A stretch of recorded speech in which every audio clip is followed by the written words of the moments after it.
that's a tune called Amores Halladas. I first learned this in this kind of slow version that you heard there, and years later I discovered that it's actually supposed to be a much faster tune. But that's the way I learned it, so that's the way I played it ever since. And I'll just say one thing about this. You can...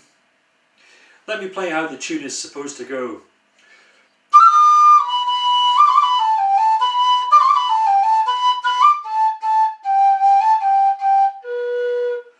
That's the first part of the tune.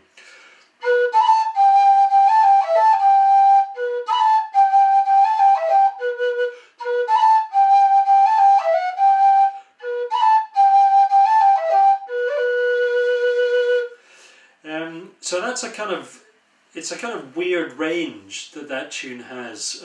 So it goes from this note to... That's the range of the tune, and that makes it in this key, which is kind of the best key for it in terms of the instruments that accompany it, the guitar, charango, etc. It's best to play it on a G whistle, because you've got the whole range there. But if you then want to play it on this, which is a low D,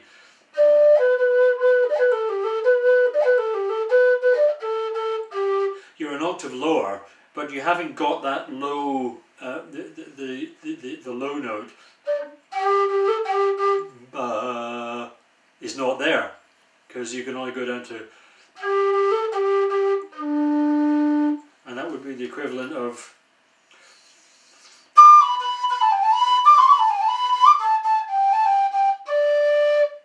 not. So you might think, well, so that's wrong then, but it isn't actually wrong. It's just different. So to play this,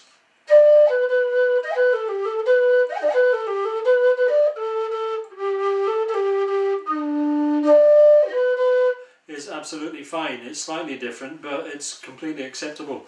And then when you come to play the harmony, so supposing you're playing the harmony to this low whistle, so the harmony would be,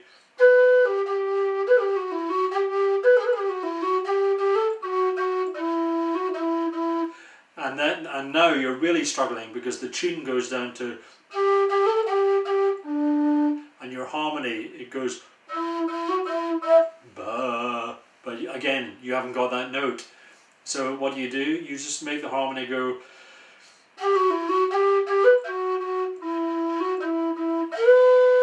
just take it up the octave, and you'll find that you don't actually really hear that, because your ear is taken to the tune.